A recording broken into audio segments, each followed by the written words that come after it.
Assalamualaikum warahmatullahi wabarakatuh. Perkenalkan, nama saya Novia Amanda Putri dengan NIM 2305076046 dari Program Studi Pendidikan Bahasa dan Sastra Indonesia, Fakultas Keguruan dan Ilmu Pendidikan, Universitas Mula Warman. Materi hari ini yaitu mengenai struktur teks eksplanasi dan juga ciri kebahasaan dari teks eksplanasi. Assalamualaikum warahmatullahi wabarakatuh. Selamat pagi anak-anak. Waalaikumsalam warahmatullahi wabarakatuh. Pagi Bu. Gimana kabarnya hari ini? Sehat? Baik? Baik. Alhamdulillah. Hari ini ada yang tidak hadir kah? Ada Ibu. Siapa aja? Aldi sakit. Ya. Terus Koni nggak tahu kemana. Lagi sakit perut guys. Oke, semoga teman kita yang sakit cepat sembuh ya. Amin. Sebelum kita mulai pembelajaran kita mengenai teks eksplanasi, Ibu mau meminta tolong kepada Mbak Alia untuk memimpin doa pada hari ini. Silakan. Teman-teman, sebelum kita mulai pelajaran, mari kita berdoa bersama-sama. Doa dimulai.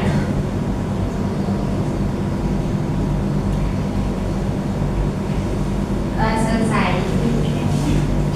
Nah, minggu lalu Ibu sudah menjelaskan mengenai materi teks eksplanasi dari pengertian, tujuan, dan juga ciri-ciri. Apakah ada yang masih ingat?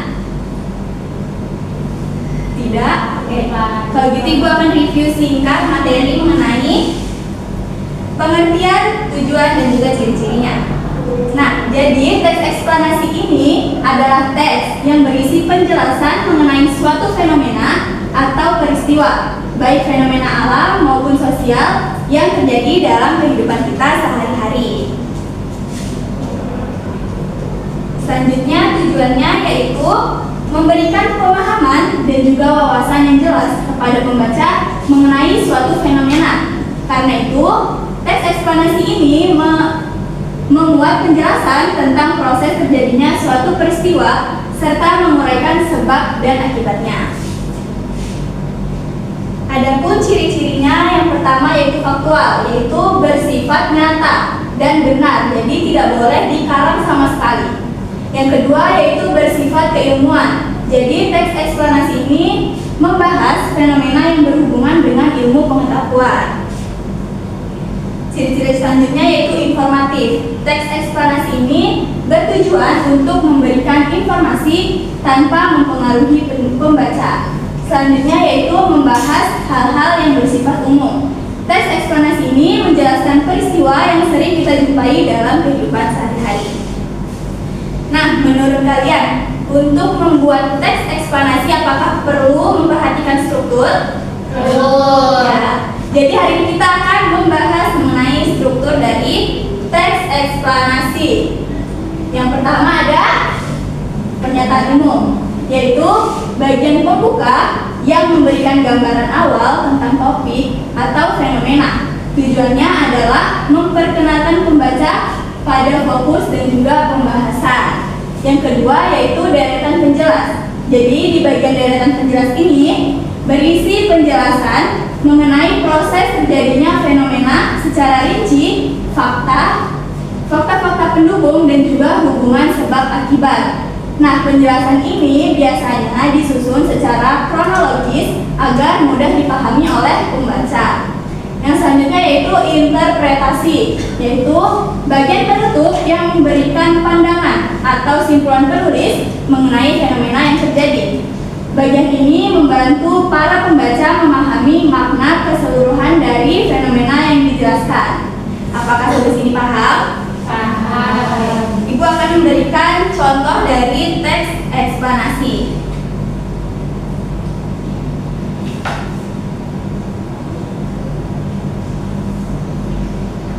Apakah terlihat? Terlihat. Menurut kalian, paragraf pertama ini merupakan struktur apa? Pernyataan umum. Kenapa itu? Karena berisi definisi. Ulangi. Oke, benar. Selanjutnya, paragraf kedua. Ada yang ingin menjawab? Jelas. Oke, kenapa tuh? Karena berisi fakta-fakta tentang pelan. Oke, benar. Untuk paragraf terakhir yang berwarna hijau ini, kira-kira struktur apa? Interpretasi. Ya, yaitu Opini atau penunjuk. oke. Berarti udah paham ya mengenai struktur teks eksplanasi ini? Paham. Oke, selanjutnya kita akan masuk ke materi selanjutnya mengenai ciri kebahasaan dari teks eksplanasi. Nah, yang pertama ada konjungsi kausalitas. Jadi, konjungsi kausalitas ini adalah kata hubung yang menyatakan hubungan sebab dan akibat dalam suatu peristiwa. Di sini ada yang tahu nggak contoh-contoh dari konjungsi kausalitas? Kata-katanya. Jadi, konjungsi kausalitas ini kata-kata yang sering digunakan yaitu pertama ada sebab, yang kedua karena, yang ketiga biasanya ada disebabkan oleh.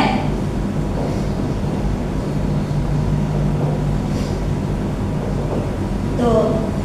Lalu selanjutnya yaitu istilah ilmiah. Jadi istilah ilmiah ini adalah kata-kata khusus yang digunakan dalam bidang ilmu pengetahuan tertentu. Nah, contoh dari istilah ilmiah ini adalah yang pertama, ada yang tahu? Ya. Jadi contohnya itu seperti yang diulangi tadi, ada kata apa? Ada yang ingat? Contohnya optik. Lalu yang kedua ada curah hujan, bisa juga masuk di istilah ilmiah. Yang ketiga, contoh lain-lainnya ada ekosistem, ada erosi, dan lain-lain. Nah, selanjutnya ada kalimat pasif. Nah, kalimat pasif ini adalah kalimat yang subjeknya dikenai suatu tindakan dan bukan melakukan tindakan. Jadi kalimat pasif ini berbeda dengan kalimat aktif. Kalau kalimat aktif itu kan melakukan tindakan seperti menyimpan, melakukan. Nah, kalau kalimat pasif ini biasanya diawali dengan kata depan di atau ter. Contohnya dilakukan. Apalagi? Terserempet. Ya, bisa terserempet. Kalau terserah Bu? Itu beda lagi ya. Terserah itu beda. Ini contoh kalimat pasif. Nah, sampai sini ada yang mau ditanyakan? Mengenai ciri bahasa? Oke. Kalau tidak ada yang ditanyakan, Ibu akan masuk ke selanjutnya yaitu saatnya berdiskusi. Jadi Ibu akan membagikan tugas, tapi ini dikerjakan secara berkelompok. Nah, saya nggak punya teman Bu. Tenang, pasti akan punya teman kok. Nah, jadi tugas ini kalian akan berdiskusi bersama teman kalian dan menganalisis teks eksplanasi dari identifikasi strukturnya, analisis ciri kebahasaannya, dan juga diskusi singkat. Di sini juga udah tertera petunjuk pengerjaan. Yang pertama kan harus mengisi nama, kelas, dan juga kelompok. Lalu kalian harus membaca teks eksplanasi ini secara seksama dan mendiskusikannya dan juga menjawab pertanyaan yang sudah tersedia. Dan jangan lupa tulis jawabannya dengan rapi ya. Baik Bu. Ya, karena cuma 5 orang, itu bagi 2 kelompok aja ya. Jadi satu ini satu kelompok, yang di belakang satu kelompok. Ibu kasih waktu berapa ya? 10 menit cukup? Cukup. Oke, Ibu tunggu dulu ya 10 menit.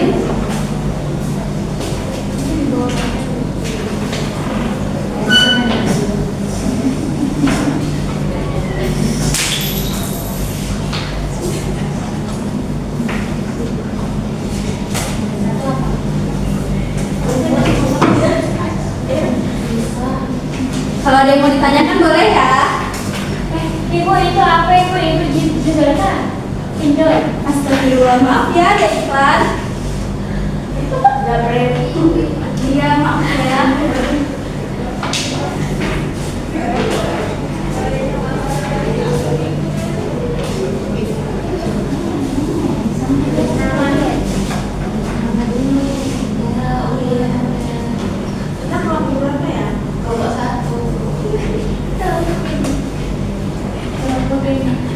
Kamu kerjain yang ini ya. Aku yang mudah. Kerjakan sendiri sama sesuai kelompok masing-masing ya. Jangan nanya-nanya dong. Kalian jangan nyontek. Kayak juga ya. Kalian kelas. Kalian nggak tahu siapa.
Sudah selesai atau belum? Belum. Oke. Dikit lagi.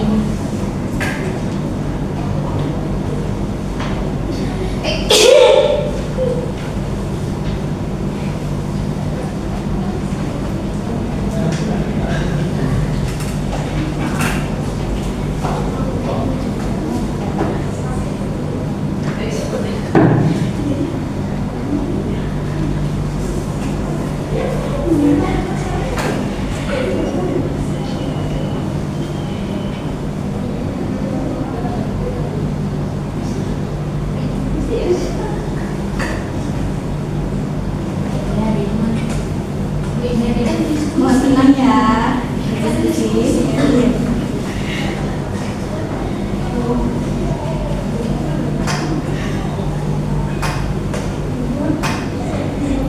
Ya, boleh.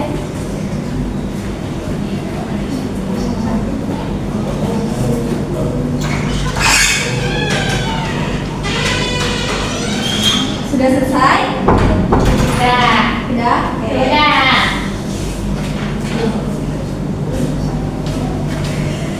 Jadi untuk menjelaskan jawaban kalian nanti, kalian sebutkan struktur teks pernyataan umum terdapat pada paragraf berapa dan kenapa, dan juga sebutkan beberapa ciri kebahasan yang terdapat dalam teks tersebut, dan juga menjawab pertanyaan yang sudah ada di lembar kalian masing-masing. Mungkin boleh dari kelompok 1 dulu. dijelaskan. Sebutkan nama kelompok juga ya.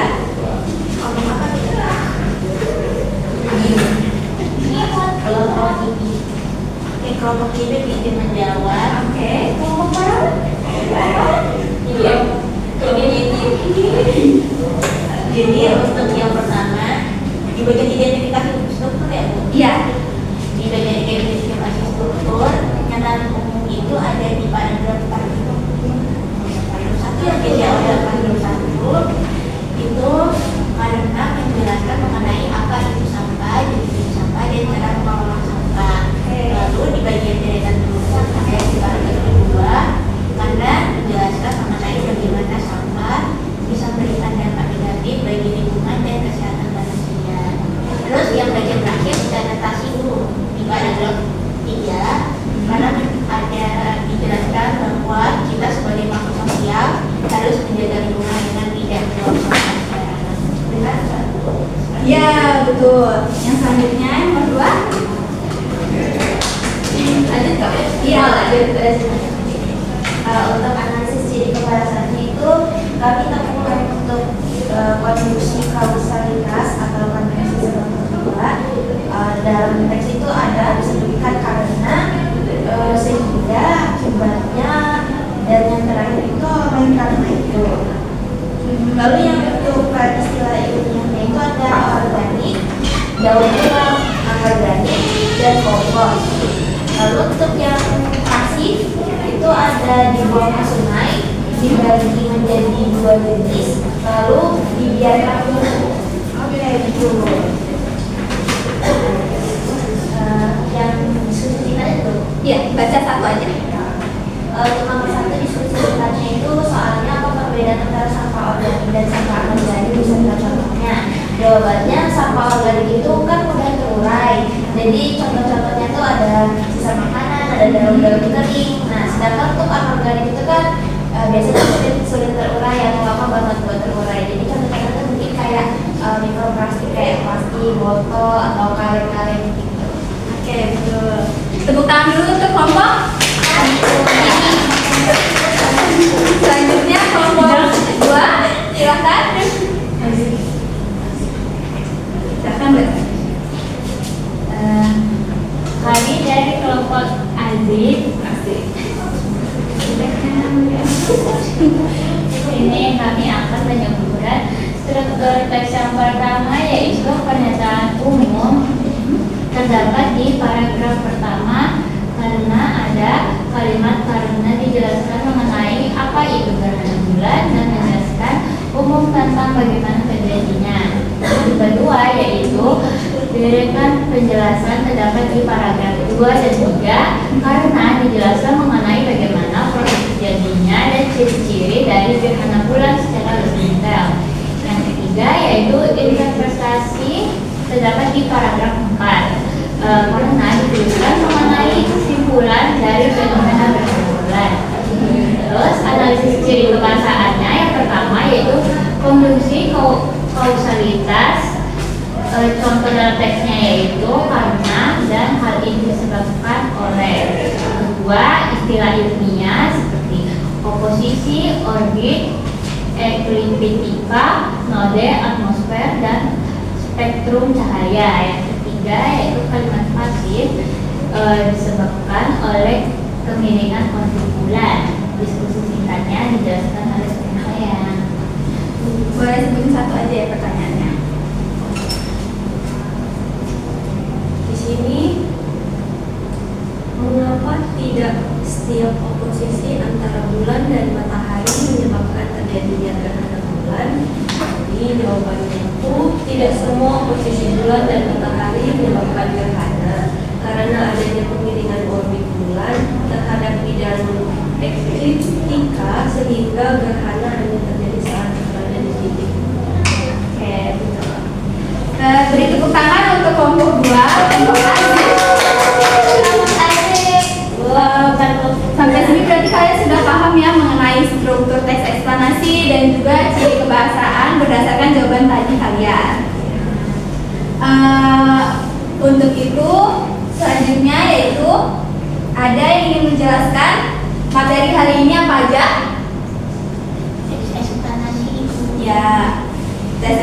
eksplanasi mempunyai 3 struktur, yaitu apa aja? Pernyataan umum, Ya. jelas, interpretasi. Oke, untuk istilah kebahasaannya ada 3, yaitu apa saja? Konjungsi kausalitas. Ya, yang kedua ada Istilah ilmiah, varian pasif. Kalian sudah paham semua ya berarti? Paham. Untuk itu Ibu cukupkan sampai di sini materi tentang teks eksplanasi mengenai struktur dan juga ciri kebahasaan. Nah, untuk minggu selanjutnya kita akan belajar mengenai bagaimana sih cara untuk menyusun teks eksplanasi. Nah, terima kasih karena sudah mendengarkan penjelasan dari Ibu. Sebelum menutup pembelajaran pada hari ini, Ibu meminta tolong lagi untuk Mbak Alia untuk menutup pembelajaran hari ini dengan membaca doa. Teman-teman, sebelum kita mengakhiri pelajaran pada hari ini, mari kita berdoa bersama-sama. Doa dimulai.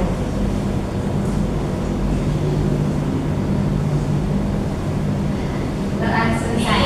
Oke, semoga kalian tetap semangat dalam melaksanakan pembelajaran seterusnya. Wassalamualaikum warahmatullahi wabarakatuh. Selamat pagi. Waalaikumsalam warahmatullahi wabarakatuh. Pagi Bunda. Terima kasih Ibu. Saya mengucapkan terima kasih karena sudah menonton video praktik mengajar dari saya. Wassalamualaikum warahmatullahi wabarakatuh.